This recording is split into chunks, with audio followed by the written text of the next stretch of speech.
Imagine करो, आपको ये चैनल नया नया मिला है और आपको भी देख के लगा कि भाई मेरे को भी इन्वेस्टिंग करनी है, मेरे को भी पैसे कमाने हैं। और आज की वीडियो सिर्फ वही होने वाली है। आज की वीडियो में मैं आपको ऐसे रूल्स बताने वाला हूं जो ऑलमोस्ट हर बंदा फॉलो करता है जब भी वो इन्वेस्टिंग करता है। वैसे तो ये रूल्स मेरे को कॉलेज में पढ़ा दिए गए थे और किसी इनमें से कुछ रूल्स मैं आज तक भी यूज़ कर रहा हूँ, लेकिन ये रूल्स कुछ ऐसे हैं जो अगर लोगों को पता होते हैं तो बढ़िया इन्वेस्टिंग करते हैं, अगर नहीं पता तो ऐसे नहीं है कि मतलब आपके ऊपर पहाड़ गिर जाएगा। तो आगे जाने से पहले भाई, जिन लोगों ने सब्सक्राइब नहीं किया सब्सक्राइब कर लो। हम टारगेट रखते हैं 890 सब्सक्राइबर्स का। जिन्होंने कर लिया बहुत बहुत धन्यवाद। तो आते हैं भाई, पहला rule is called rule of 72। तो जब भी आप इन्वेस्टिंग करते हो, आपका गोल क्या होता है? एक टारगेट होता है ना, एक प्यारा सा टारगेट जिसको सब अचीव करना चाहते हैं। वो होता है कि आपका पैसा हो जाए डबल। फिर हेरा फेरी में आपने देखा था कि भाई पैसा हो गया डबल, पैसा हो गया डबल। तो वही जो टारगेट होता है कि भाई मेरा पैसा कब डबल होगा। तो generally when we invest, right, we are looking for the compounded returns. और कैसे आप प्रेडिक्ट करोगे कि कब आपका जाके पैसा डबल हो जाएगा? तो अगर आपको 10% का रिटर्न मिल रहा है तो आप 72 का रूल अपनाओगे तो वो होगा 72 डिवाइडेड बाई 10। अगर आपको 12% का मिल रहा है तो वो होगा 72 डिवाइडेड बाई 12। आजकल मार्केट का रेट अगर हम पिछले 10 साल का देखें तो अराउंड 14 to 15% हम मान के चल सकते हैं इजीली। अगर आप इंडेक्स फंड में भी इन्वेस्ट कर रहे हो तो आपको 14 to 50% मिलना चाहिए। तो आपको कितना टाइम लगेगा? 100 डिवाइडेड बाई 15। तो इतनी देर में आपका पैसा हो जाएगा डबल अगर आप करते हो कंपाउंडिंग। फिर एक और बहुत ही इंपॉर्टेंट रूल आता है, वो होता है मिनिमम 10% रूल। ये है आप जैसे मेरे जैसे उन लोगों के लिए जिनकी सैलरी आती है और आप उसमें से इन्वेस्ट करना चाहते हो। तो अगर मैं आज शुरू करता हूँ इन्वेस्टमेंट, मैं ये नहीं करूँगा कि भाई मेरी सैलरी आई, मैंने अपनी सैलरी का 90% डाल दिया। नहीं करेंगे ना हम ऐसा। तो हम क्या करते हैं, there is something called rule of 10%। 10% क्या बोलता है कि आप कम से स्टार्ट करो, अब एकदम से पूरा का पूरा मत डालो, आप धीरे धीरे स्टार्ट करो। और हर साल जैसे ही आप मैच्योर होते जाओगे, आपको मार्केट के बारे में पता चलेगा, आप सीखोगे, आप मेरे जैसे चैनल पे वीडियोस देखोगे, सब्सक्राइब करोगे, तो आप उसमें 10% ऐड करते रहना। अगर आप कोई भी बढ़िया म्यूचुअल फंड्स या फिर इन्वेस्टमेंट वाली वेबसाइट पे जाओगे, या फिर अगर आपका इन्वेस्टमेंट एडवाइजर भी है, तो गारंटीड बोलता हूँ वो आपको एक ऑप्शन देगा कि भाई क्या तू अपना इन्वेस्टमेंट हर साल 10% से इंक्रीज करना चाहता है। Because this is a very good thing, right. जब इमेजिन करो कि आपके पास 10 म्यूचुअल फंड है, आपने एक साल इन्वेस्ट किया, आपको पता चल जाएगा कि कौन से अच्छे परफॉर्म कर रहे हैं, कौन से बुरे परफॉर्म कर रहे हैं, कौन से आपके पेस पे चल रहे हैं, राइट, आपका रिस्क पोर्ट मैनेज कर रहे हैं, तो आप उसमें ज़्यादा इन्वेस्ट करोगे, राइट। ऐसे ही आप जैसे जैसे आप बढ़ते जाओगे अपनी इन्वेस्टमेंट जर्नी में, आप 10% से बढ़ाते जाओगे। This is very important rule. बहुत लोगों को ऐसे लगता है कि भाई बहुत ही चिंदी रूल है, 10% बढ़ाना है, नहीं बढ़ाना, मेरे को बढ़ाना है। आपको ये तब समझ में आएगा जब आप इस पर रिटर्न्स कैलकुलेट करोगे।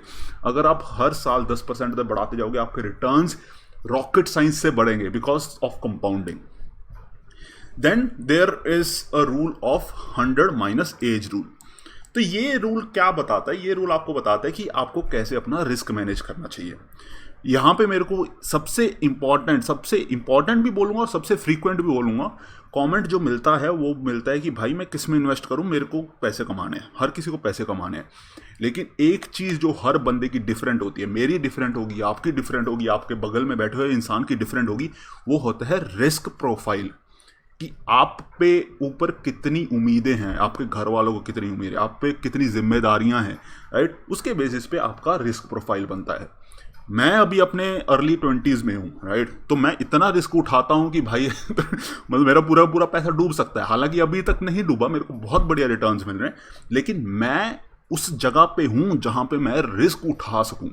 तो मैं हाईएस्ट रिटर्न के लिए भागता हूँ, मेरे को जितना ज़्यादा रिटर्न मिल सके मैं भाग जाता हूँ। अगर मेरा रिस्क प्रोफाइल ऐसा है तो आपके लिए वो अलग होगा, राइट। इमेजिन करो आप अपने 40s में हो, तो आप मेरी तरह नहीं इन्वेस्ट कर सकते कि सबसे मतलब डूबने वाला एसेट पकड़ लो जिसमें सबसे ज़्यादा रिटर्न मिल रहे हो। मेरे अगर आप म्यूचुअल फंड्स देखोगे तो उसमें सिर्फ हाई रिस्क पोर्टफोलियो है, सिर्फ एक मैंने मीडियम रिस्क पे रखा हुआ है, बिकॉज मैं वो अफोर्ड कर सकता हूँ। मेरी सैलरी आती है, मेरी अच्छी खासी सैलरी आती है, तो मैं अफोर्ड कर सकता हूँ। तो यहाँ पे आता है 100 माइनस एज रूल। अगर आपको ये नहीं समझ आ रहा कि भाई मैं कैसे इन्वेस्ट करूं, तो 100 माइनस एज रूल आपको बोलता है कि जो हाई रिस्क एसेट्स होते हैं, जैसे कि आपका इक्विटी हो गया, राइट, तो उसमें आप कितना परसेंट अपना पोर्टफोलियो डालो, 100 माइनस आपका एज। अगर मेरा एज 25 साल है तो मैं इक्विटी यानी कि हाई रिस्क एसेट्स में कितना डालूंगा, 75%, और बाकी आपका बचा हुआ 25%। आपको एक यहाँ पे फैक्ट बताता हूँ, अगर आप एनपीएस यानी कि नेशनल पेंशन स्कीम में इन्वेस्ट करते हो, वो भी आपके पैसे के साथ यही करते हैं। वो आपको पहले हाई रिस्क वाला पोर्टफोलियो मेजॉरिटी होता है, जैसे जैसे आप बुढ़े होते जाते हो वो आपका हाई रिस्क वाला कम होता जाता है, और जो सेफ पोर्टफोलियो वो बढ़ता जाता है। Because that is how life works, right. जब आप 40 साल के हो जाते हो आपके इनकम सोर्सेज गिरने शुरू हो जाएंगे। Then what you will be working on, जो आपने सेव किया, जो आपने इन्वेस्ट किया। आप 40 साल की उम्र में जब आपके बच्चे हैं, आपने अपने बच्चों को कॉलेज वगैरह भेजना है, उस वक्त आप हाई रिस्क पोर्टफोलियो नहीं रख सकते। So this is where this 100 minus age rule comes in again. तो आप कैसे डिसाइड करते हो कि जैसे equity which is high risk, right, तो आप उसमें 100 माइनस 30, अगर आपकी एज 30 है तो आप 70% उसमें इन्वेस्ट करोगे। बाकी आप डेट या लिक्विड फंड्स में इन्वेस्ट कर लो। एक और चीज़, यहाँ पे मैं डेट की बात कर रहा हूँ, मैं उस पर वीडियो भी बनाने वाला हूँ, विच इज़ बॉन्ड्स। बहुत लोग बॉन्ड्स को अपने पोर्टफोलियो में नहीं रखते, and that is a biggest mistake as an investor if you make, right. मैं अभी अपने अर्ली 20s में हूँ, मेरे को रिस्क चाहिए क्योंकि मेरे को रिटर्न चाहिए, but again I want some place कि जहाँ पे अगर पूरे का पूरा मतलब उल्टा हो जाए मार्केट और मेरा पूरे का पूरा पैसा डूब जाए, there is something that I have, right. ऐसे नहीं हो कि मैं सड़क पे आ गया। That is what bonds provide you. और आजकल हमारी गवर्नमेंट बॉन्ड्स निकाल रही है अच्छे खासे। अभी IRFC के बॉन्ड्स आए थे, तो गवर्नमेंट बॉन्ड्स में कुछ चीज़ होती है कि वो कभी डूब नहीं सकते क्योंकि गवर्नमेंट का हाथ है उस पर, उसको बोलते हैं सॉवरन बॉन्ड्स। पहला तो ये होता है कि वो डूब नहीं सकते, दूसरा होता है कि उन पर टैक्स नहीं लगता। उस पर वीडियो आएगी, अगर आपको वो वीडियो चाहिए तो कमेंट सेक्शन में बता देना, उस पर वीडियो बहुत जल्दी आने वाली है। क्योंकि बॉन्ड्स मैं अपने दोस्तों को भी बोलता हूँ, भाई तूने बॉन्ड्स क्यों नहीं खरीदा। माना कि बॉन्ड्स में रिटर्न कम होता है, but bonds is a very crucial part of your investment portfolio. फिर होता है 4% विड्रॉल रूल। 4% विड्रॉल रूल होता है जिन लोगों ने इन्वेस्ट कर लिया। इमेजिन करो मेरे जैसे आप लोगों ने इन्वेस्ट कर लिया, भाई 15-20 साल हो गए, मस्त रिटर्न कमा लिया, करोड़पति आप बन चुके हो, तो आप पैसे कैसे निकालोगे, राइट। तो पैसे निकालने का 2 तरीके होते हैं। एक होता है कि आप max to max tax save करें। वो क्या होता है कि अगर आप म्यूचुअल फंड्स वगैरह में इन्वेस्ट करके बैठे हो तो गवर्नमेंट आपको बोलती है कि 1 लाख का रिटर्न आप टैक्स फ्री हर साल निकाल सकते हो। इस पर मैंने एक वीडियो बनाया था टैक्सेस के ऊपर, मैं उसको नीचे लिंक डिस्क्रिप्शन में दे दूंगा, आप वो देखना, आप उसमें समझ जाएंगे कि कैसे आप टैक्स बचा सकते हैं। और अगर आपका ब्रैकेट हाई है, जैसे 30% वगैरह वगैरह वाले ब्रैकेट में आप जा रहे हो, तो 1 लाख पे आपको 30,000 टैक्स भरना पड़ेगा। आप समझ रहे हो, अगर आप हर साल 30,000 रुपये टैक्स बचा लो, that is like an investment. तो वो वीडियो मैं आपको डिस्क्रिप्शन में दे दूंगा, आप समझ लेना। तो ये एक होता है कि आप ज़्यादा से ज़्यादा टैक्स बचाना चाहते हो। दूसरा होता है कि आप ज़्यादा से ज़्यादा अपनी नीड्स पूरी करना चाहते हो। अगर आपको ये दोनों बैलेंस करने हैं, बीच में आता है 4% विड्रॉल रूल। इसका एक ही काम है, 4% विड्रॉल रूल का एक ही काम है कि आपने जितने पैसे इन्वेस्ट किए हैं उनका जो रिटर्न बना है और जो टोटल कॉर्पस है वो आपकी पूरी ज़िंदगी तक चले। बस यही इसका काम है। इसका कोई काम नहीं है कि इसको टैक्स बचाना है, इसका ये काम नहीं है कि आपको अच्छे रिटर्न देने, इसका ये काम है कि अगर आपने पैसे इन्वेस्ट किए हैं तो आपकी वो ज़िंदगी में मदद करे। तो यही ये 4% रूल है, काफ़ी ट्राइड एंड टेस्टेड है। बहुत लोगों ने सोच समझ के इसको लिखा है कि अगर आप हर साल अपने पूरे टोटल कॉर्पस का सिर्फ 4% विड्रॉ करते हो, this will beat the inflation, this will beat the market in terms of helping you sustain your life, right. क्योंकि इन्फ्लेशन भी तो होता है ना, जो चीज़ अगर आज 10 रुपये की मिल रही है, कल को वो 10 रुपये की वैल्यू ही कम हो जाएगी, तो वो 10 रुपये की नहीं रहेगी, चाहे वो चीज़ की वैल्यू कम ना हो, राइट। This is inflation. तो ये यहाँ पे एक रूल निकल के आता है। फिर जो बहुत कम लोग डिस्कस करते हैं, emergency rule fund. Trust me, मैंने इतने मैं जिन लोगों को मानता हूँ कि भाई ये अपनी फील्ड में भगवान है, like these are very well educated people, वो भी इस रूल को फॉलो नहीं करते, and this beats me why they don't. अगर आपने पैसे कमाए हैं, राइट, आपको पैसे इन्वेस्ट करने हैं, there is something in between, वो होते हैं आपकी ज़रूरतें, आपकी जिम्मेदारियाँ। तो आपके पास इतने पैसे होने चाहिए कि आपके घर वाले खाना खा सकें, राइट। आपके पास इतने पैसे होने चाहिए कि जब आपको ज़रूरत पड़े, भगवान ना करे लेकिन आपके घर पे किसी को कोई बीमारी हो जाए, आपको पैसे की ज़रूरत पड़े, तो वो आपके पास होने चाहिए। ये ना हो कि भाई आप हॉस्पिटल में बैठे हो और आप बोल रहे हो कि मेरा म्यूचुअल फंड बोलता है कि 3 दिन में पैसे बैंक में डिपॉजिट हो जाएंगे, आप 3 दिन तक वेट कर लो, कोई नहीं करता, ठीक है ना। तो आपके पास एक इमरजेंसी फंड होना चाहिए। Trust me, I have seen 99% of the people ये नहीं करते, लेकिन जिस दिन इसकी ज़रूरत पड़ी ना, तब आपके पास कोई चारा नहीं होगा दूसरों के सामने हाथ फैलाने के लिए।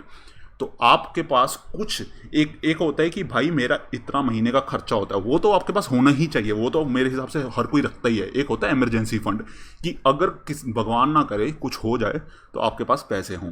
तो ये चीज़ आपको बिल्कुल ध्यान रखनी है।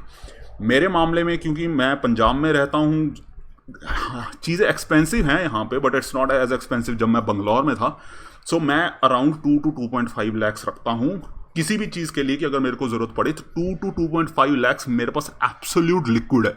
यानी कि अगर मैं आज मेरे को कोई बोले कि भाई तेरे को ये करना है क्योंकि ज़रूरत है उसकी, तो मैं अभी के अभी 2.5 लाख ला के रख सकता हूँ। तो ऐसा ही कुछ आप अपने हिसाब से रख लेना। कुछ लोग, आप अगर मुंबई वगैरह में तो 5 लाख तो मिनिमम रखोगे, अगर आप बैंगलोर में तो उसके हिसाब से, जहाँ पे भी हो, जैसी आपकी ज़रूरत है, जैसी आपकी फैमिली साइज है, उसके हिसाब से आप रख लेना।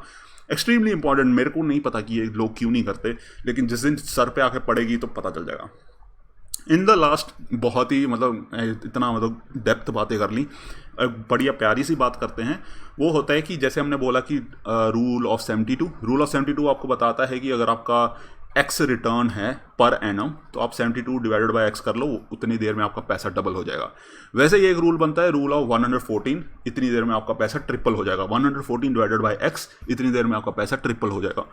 फिर होता है rule of quadruples, 144 divided by X, इतनी देर में आपका पैसा 4 गुना हो जाएगा, राइट। मार्केट में अभी आप निफ्टी 50 उठा के देख लो कि अगर आप लास्ट 10 साल में सिर्फ निफ्टी 50 डायरेक्टली इंडेक्स में इन्वेस्ट कर रहे हो, you will be somewhere around 15%। आप मान के चल सकते हो कि इतना तो आपको बेंचमार्क मिलेगा ही मिलेगा। अगर आपको इस पर भी वीडियो चाहिए कि भाई इंडेक्स फंड्स में कैसे इन्वेस्ट करके कितना रिटर्न आप एक्सपेक्ट कर सकते हो, क्या वो मार्केट को बीट करेगा, उस पर मैं वीडियो बना दूंगा। मैंने हद से ज़्यादा रिसर्च किया इस पर कि क्या आपको इंडेक्स फंड्स में करना चाहिए या नहीं करना चाहिए, उस पर पक्का वीडियो बनाएंगे। आप कमेंट सेक्शन में बताएं। So this is the rules. तो यही कुछ रूल्स है जो मैंने देखा है कि भाई इंपॉर्टेंट है। Many people follow, many people don't, but who follow वो खुश रहते हैं। तो अगर आपको ये वीडियो अच्छी लगी तो भाई लाइक और सब्सक्राइब कर लेना। हम टारगेट रखते हैं 890 सब्सक्राइबर्स का, जिन्होंने कर लिया बहुत बहुत धन्यवाद। अगर आपके पास कोई भी आइडिया है, कुछ भी आपको बताना है, कुछ भी पूछना है, कुछ भी सजेस्ट करना है मतलब चैनल इंप्रूव करने पे, तो आप कमेंट सेक्शन में बता देना।